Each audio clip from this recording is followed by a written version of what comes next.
আসসালামু আলাইকুম। Textile RMG ইনফোতে আপনাকে স্বাগতম। তো আজকে আমরা আরএমজি সেক্টরের আরেকটা বিষয় নিয়ে আলোচনা করব, সেটা হচ্ছে জিএসএম, ফেব্রিক জিএসএম।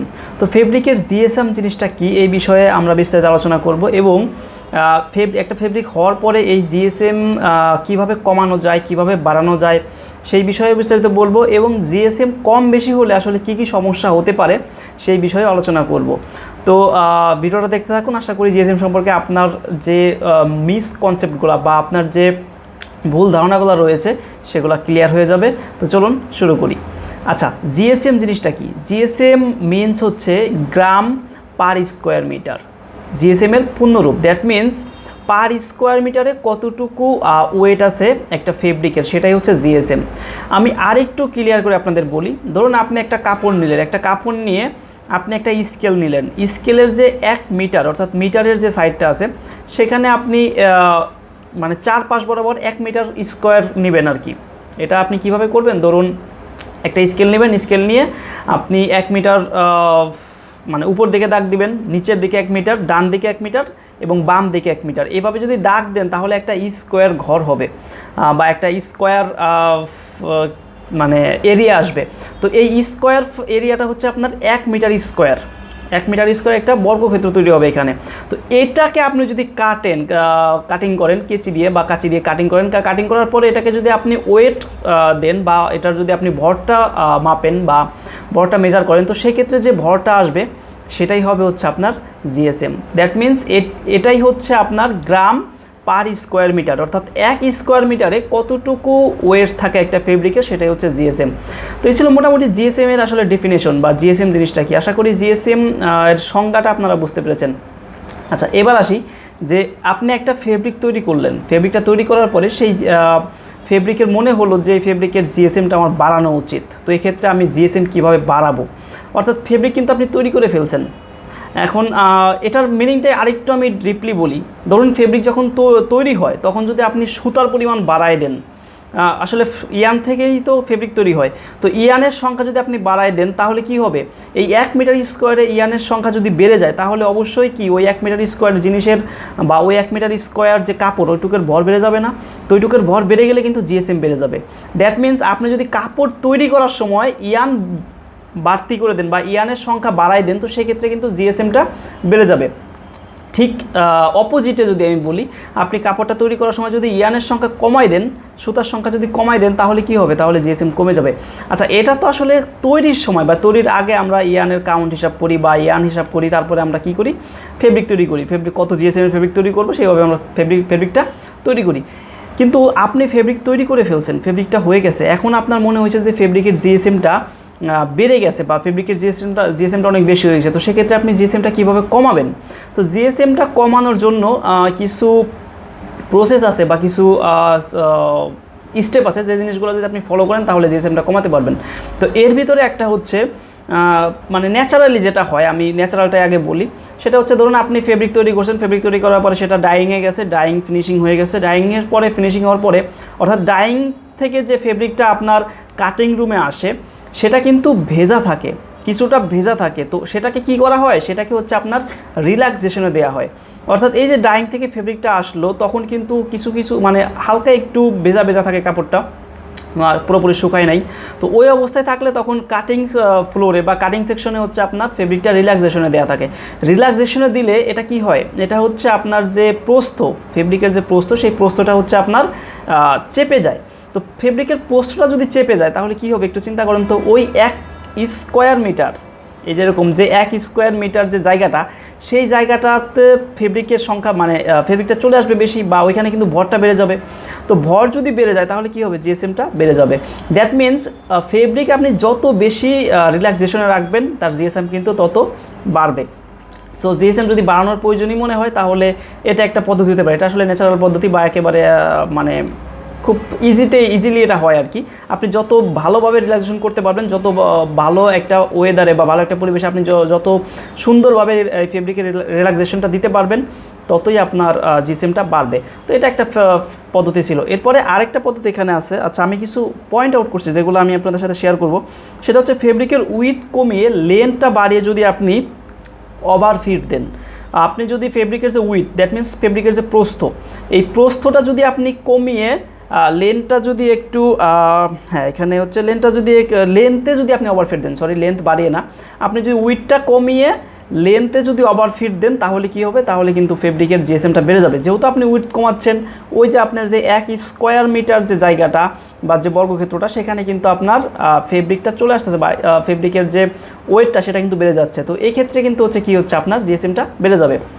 তো এটা একটা ফ্যাক্ট ছিল জিএসএম বাড়ানোর। আচ্ছা, আরেকটা ফ্যাক্ট হচ্ছে যে আপনি যদি ফুল স্টিম দেন, ফুল স্টিম দিলে কিন্তু জিএসএমটা বাড়ে।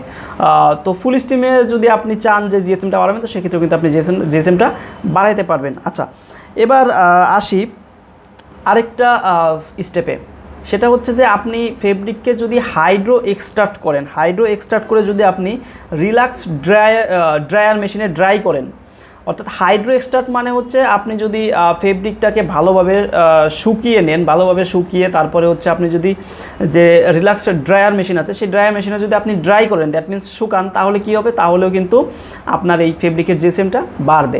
তো এই ছিল মোটামুটি আসলে ফেব্রিক জিএসএম বাড়ার যে পদ্ধতি সেগুলো।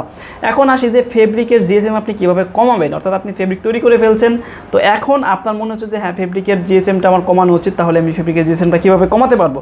তো ফেব্রিকের জিএসএম কমানোর জন্য আপনি ডায়া প্লাস করে আপনি যদি আন্ডার ফিডিং করেন, আমরা কিন্তু একটু আগেই দেখলাম যে ওভার ফিড দিলে হচ্ছে জিএসএম বাড়ে, এখন যদি আমি আন্ডার ফিড দিই তাহলে কিন্তু আমার জিএসএমটা কমে যাবে।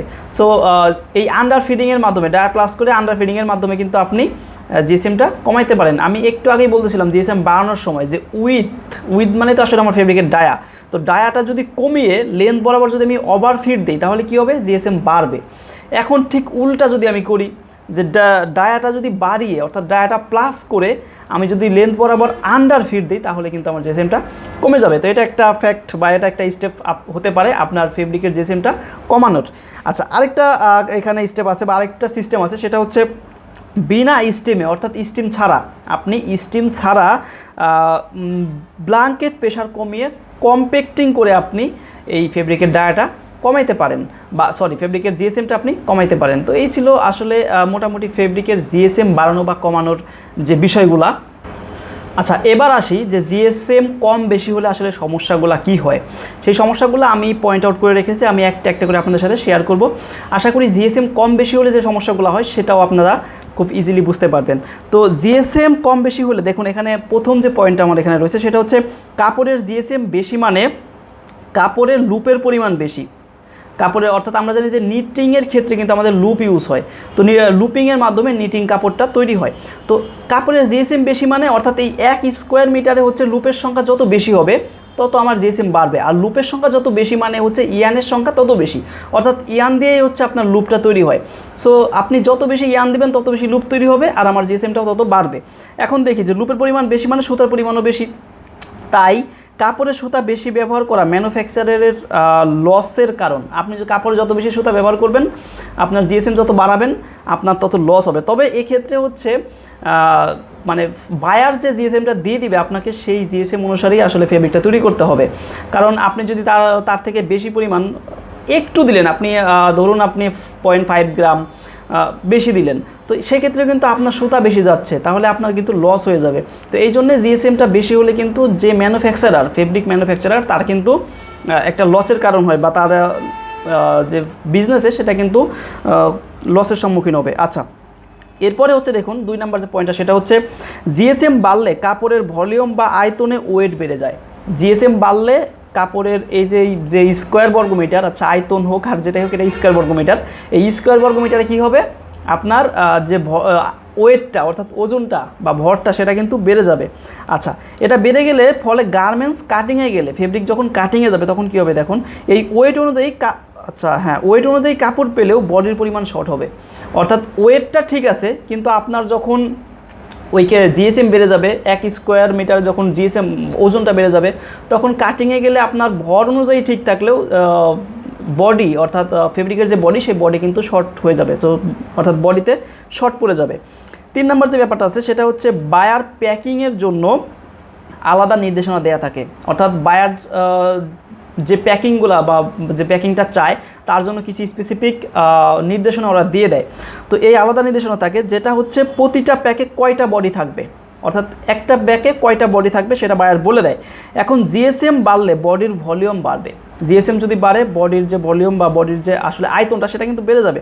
তো যা প্যাকে নাও ধরতে পারে, অর্থাৎ বায়ার যে প্যাকটা দেবে সে বলে দেবে যে এই প্যাকে কতগুলা আপনার বডি থাকবে। এখন ওই বডির ভলিউম যদি বেড়ে যায়, তাহলে জিএসএম যদি বেড়ে যায় তাহলে বডির ভলিউম বেড়ে যাবে, আর বডির ভলিউম বেড়ে গেলে আপনার যে প্যাকটা দেবে বায়ার, অর্থাৎ যে প্যাকেটটা দেবে সেই প্যাকেটে কিন্তু আপনার ফেব্রিকটা নাও আটতে পারে বা নাও ধরতে পারে। তো এক্ষেত্রে কিন্তু একটা সমস্যার সম্মুখীন আপনি হতে পারেন। আচ্ছা, 4 নাম্বার যে বিষয়টা সেটা হচ্ছে যে কাপড়ের জিএসএম অনুযায়ী তার কেয়ার লেভেল তৈরি করা হয়। কাপড়ের যে জিএসএম সেই জিএসএম অনুযায়ী হচ্ছে কেয়ার লেভেল তৈরি করা হয়। আচ্ছা, কেয়ার লেভেল জিনিসটাকে আমি একটু আপনাদের খোলাসা করি। এখানে কেয়ার লেভেলটা হচ্ছে এমন একটা, আপনারা দেখবেন যে একটা ফেব্রিক যখন বা একটা গার্মেন্টস যখন আপনারা কিনেন সেখানে অনেকগুলা স্টিকার বা লেবেল লাগানো থাকে, যে লেবেলগুলোতে হচ্ছে আপনার বিভিন্ন নির্দেশনা দেওয়া থাকে। এখন কেয়ার লেভেলটা হচ্ছে এমন একটা লেভেল যেখানে ওই ফেব্রিকটা আপনি কতটুকু পানিতে ওয়াশ করবেন, আপনি কতটুকু ডিটারজেন্ট দিবেন বা আসলে কিভাবে ওয়াশ করবেন, এই সমস্ত জিনিস লেখা থাকে। তো এই যে দেখুন এখানে বলতেছে যে কাপড়ের জিএসএম অনুযায়ী তার জন্য কেয়ার লেভেল তৈরি করা হয়, এই জিএসএম অনুযায়ী কেয়ার লেভেলটা তৈরি হয়। এখন জিএসএমের যদি ভ্যারিয়েশন হয় তাহলে কি হবে, কাপড়ের ওয়াশিংয়ের কেমিক্যালের রেশিও কাজ করবে না। অর্থাৎ আপনার ধরুন 5 জিএসএম কাপড়ের জন্য যতটুকু ডিটারজেন্ট লাগবে ওয়াশিং করতে গেলে, ধুইতে গেলে, আপনার যদি জিএসএমটা বেড়ে যায় 6 জিএসএম বা 7 হয়ে গেল, সাপোজ আমি জাস্ট বোঝানোর ক্ষেত্রে বলতেছি, জিএসএম একটু মানে ধরে বুঝে নেবেন আর কি। এখন যদি 6-7 বা বেশি হয়ে যায় তো সেই ক্ষেত্রে কিন্তু আপনার কি হবে, আপনি যে ডিটারজেন্টটা দিবেন ওই কেয়ার লেভেলে তো লেখা থাকবে যে এখানে এতটুকু জিএসএম এতটুকু ডিটারজেন্ট দিবেন। ওটা কিসের উপর ভিত্তি করে লেখা হয়েছে, আপনার এই জিএসএমের উপর ভিত্তি করে লেখা হয়েছে। এখন যদি জিএসএম বেড়ে যায় তাহলে ওইটার রেশিও তো বাড়াইতে হবে, অর্থাৎ ওই ডিটারজেন্টের রেশিওটাও কিন্তু বাড়াইতে হবে, তা না হলে তো আপনার ওয়াশিংটা ঠিক মতো হবে না। সুতরাং জিএসএম কম বেশি হলে কিন্তু এই সমস্যাটা হতে পারে। ঠিক আছে, আচ্ছা এরপরের পয়েন্টটাতে চলে যায়। পরের পয়েন্ট হচ্ছে যে গার্মেন্ট যদি শিপমেন্টের পরিবর্তে এয়ার হয়, অর্থাৎ আপনি যদি সমুদ্রপথে শিপমেন্টের পরিবর্তে যদি বায়ার এয়ার শিপমেন্টের মাধ্যমে নেয় তো সেই ক্ষেত্রে কিন্তু একটা সমস্যা হতে পারে। কী সমস্যা হবে, কারণ যদি এই 1 স্কোয়ার মিটারে আপনার ভর বেড়ে যায় তাহলে কিন্তু সেই ভর অনুযায়ী আপনাকে টাকা দিতে হবে বেশি এয়ার শিপমেন্টের ক্ষেত্রে, কারণ এয়ার শিপমেন্টগুলো কিন্তু ওজনের উপরে শিপমেন্ট হয়, অর্থাৎ আপনি কতটুকু শিপমেন্ট করতেছেন তার উপর ভিত্তি করে ওদেরকে টাকা দিতে হয়। তো জিএসএম বেড়ে গেলে, ওজন বেড়ে গেলে কী হবে, আপনার টাকাটাও বেশি দিতে হবে। তো এই ক্ষেত্রে কিন্তু আপনি লসের সম্মুখীন হবেন। ওকে, তো এরপরে হচ্ছে দেখুন জিএসএম কম হলে তার রিকভার করার জন্য রিফিনিশিং রিপ্রসেস করার প্রয়োজন হয়, যা চার্জ ফিনিশিংয়ের মতোই আচ্ছা ফিনিশিং চার্জের মতোই, তাই ম্যানুফ্যাকচারের কস্টিং বাড়ায়। এখন জিএসএম যদি কম হয় তাহলে সেটা রিকভার করার জন্য বিভিন্ন যে স্টেপগুলো সেগুলো ফলো করতে হয়, এক্ষেত্রেও কিন্তু একটা কস্টিংয়ের ব্যাপার স্যাপার থাকে। তো এই ছিল মোটামুটি জিএসএম কম বেশি হলে কী সমস্যা হবে। তো আশা করি বুঝতে পেরেছেন জিএসএম কী, জিএসএম কীভাবে বাড়াবেন কমাবেন, বা জিএসএম বাড়লে কমলে আসলে কী সমস্যা হয়। আচ্ছা আরেকটা ফ্যাক্ট এখানে আছে, একটা ফ্যাক্ট হচ্ছে ওয়েদার, খুবই ইন্টারেস্টিং এটা, লাস্ট এটা বলে আমি শেষ করব। সেটা হচ্ছে যে ওয়েদার অনুযায়ী কিন্তু জিএসএমটা ডিপেন্ড করে। যেমন ইউরোপ আমেরিকার বায়ারদের জন্য বা ইউরোপ আমেরিকার মানুষদের জন্য যে জিএসএমের কাপড় তৈরি করবেন, আপনি সৌদি আরবের মানুষের জন্য কিন্তু সেই একই জিএসএমের কাপড় তৈরি করতে পারবেন না, কারণ সৌদি আরব কিন্তু একটা গ্রীষ্ম প্রধান দেশ, খুবই গরম সেখানে। তো সেখানে যদি 1 স্কোয়ার মিটারে আপনার মানে ভরটা বেশি হয়, ইয়ানের সংখ্যা বেশি হয়, তাহলে কিন্তু সেটা পরলে গরম লাগবে বেশি। তো সেটা কিন্তু আসলে সৌদি আরবের মানুষজন পরে কমফোর্ট ফিল করবে না। দ্যাট মিনস ওই কাপড়টা কিন্তু মোটা হবে, কাপড়ের মধ্যে এয়ার পাস করবে না, বাতাস যাবে না।